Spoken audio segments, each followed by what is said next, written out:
Okay, welcome back, Math 206. We're now on section 11.2 on curves, polygons, and symmetry. So first we need some vocab words so that we know what we're talking about.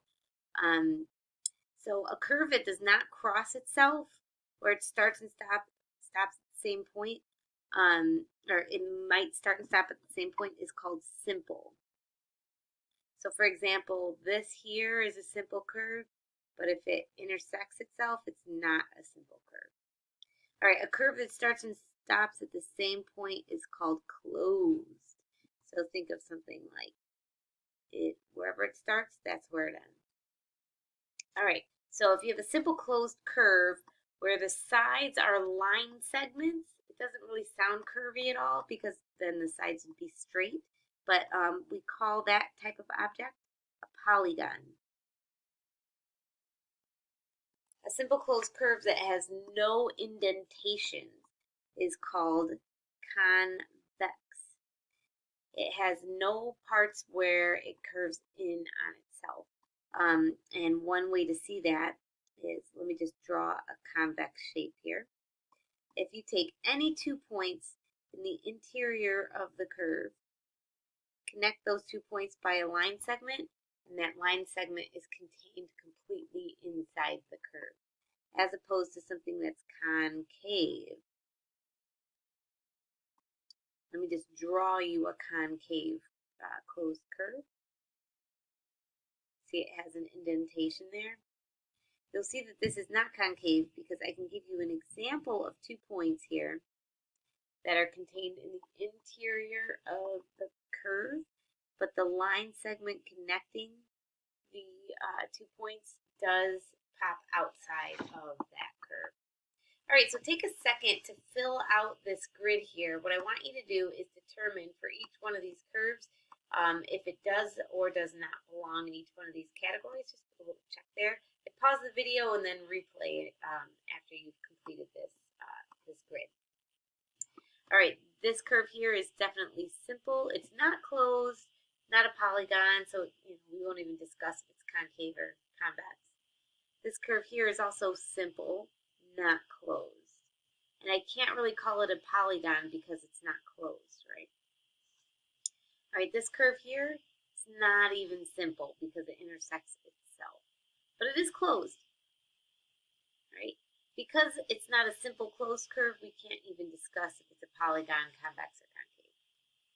All right, here we have a simple closed curve. It's not a polygon because it doesn't have straight line segments as sides, but it's indeed convex. Here we have a simple closed curve. It's not a polygon, even though it does have some straight line segments. It doesn't have all straight line segments as sides. Now, to decide if it's convex or concave, it looks like there's an indentation here, right? So I can try to find 2 points that are inside the curve, but if I try to connect those 2 points, you see that line segment goes outside of the curve. So that's indeed a concave curve. Here I have a simple closed curve that's also a polygon because all of its sides are straight line segments. This one's also convex. This is another simple closed polygon, convex. This one is a simple closed curve, which is a polygon, and it's concave. Because I can give you an example of, say, these 2 points. If you try to connect them, they pop outside of the curve. Let's now discuss polygonal regions. When we discuss polygons, usually we talk about the inside of the polygon, the outside of the polygon, there's an interior and exterior. And each polygon has vertices and sides. The sides are those straight line segments. The vertices are where the straight line segments touch each other. Here's a riddle for you. It's a little puzzle. This is a simple closed curve here. Even though it looks very complicated, it does not intersect itself. And this point X, you have to determine if it is inside, it's on the interior, or in the exterior of that simple closed curve. So pause the video and see if you can determine which one it is. If you sort of shade the region here and follow this path, you'll see that that point X actually does belong to the exterior of the simple closed curve. So it looks like a puzzle, brain teaser. All right, now let's discuss polygons. We'll be discussing polygons for the remainder of this chapter, actually. Some that we're familiar with. Let's name how many sides and also how many vertices each one of these types of polygons has. Triangles have 3 sides. Quadrilaterals have 4. Quad means 4. Pentagons have 5 sides. Hexagons 6. Heptagons have 7 sides. Octagons have 8. Nonagons are 9-sided polygons. And a decagon, there's that root word for 10, right? Or decimal. Decagons have 10 sides. And in general, any more than that, you just call it an n-gon, where n is the number of sides that your polygon has. All right, we will discuss the angles that are formed by polygons. So looking at these pictures, here's my polygon ABCD. It is a quadrilateral because it has 4 sides. This angle 1 here is called an interior angle. It's formed by the 2 sides of the polygon with a common vertex, okay? So here's your common vertex D, here's your 2 sides. So this is an interior angle. An exterior angle is formed by taking one side of the polygon and then take the contiguous side of the polygon and extend it. The angle that's formed by these 2 sides here is called an exterior angle. All right, and polygons also have diagonals. A diagonal is a line segment that connects non-consecutive vertices of a polygon. So obviously you can't connect A and B by a diagonal because that's a side of the polygon.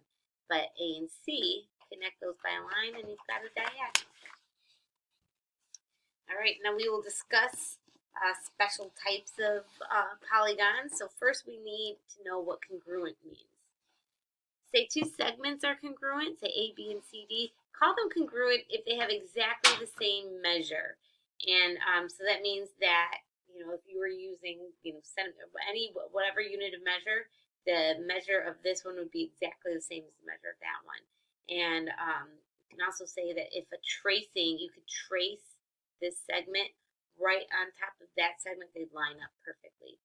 Same thing with angles. 2 angles are said to be congruent if they have exactly the same measure or if you can trace one on top of the other. Notice that it doesn't matter how long you draw the sides of the angle. I could make the sides of this angle really, really long and the sides of this angle really short, and they would still be congruent because we're only talking about the measure that's made by those 2 sides. So now because of all this language that we have, we can now discuss what a regular polygon is. A polygon, which you'll remember, is just a simple closed curve where the sides are straight line segments. You call it regular if all the sides are congruent, so we call that equilateral. And also all the angles are congruent, we call that equiangular. So here's an example of a regular pentagon, right? All the sides have the same exact length. All these angles are the same. I can draw for you a pentagon that's not regular. I can draw for you, here are a few, 1, 2, 3, 4, 5, very obtuse angle here. There is a non-regular pentagon. I can even, non-regular pentagon. I can even draw you a concave pentagon that's also not regular. And you could ask yourself, could a concave pentagon ever be regular? It's a good question. I think that's a homework question even. So this is a concave, non-regular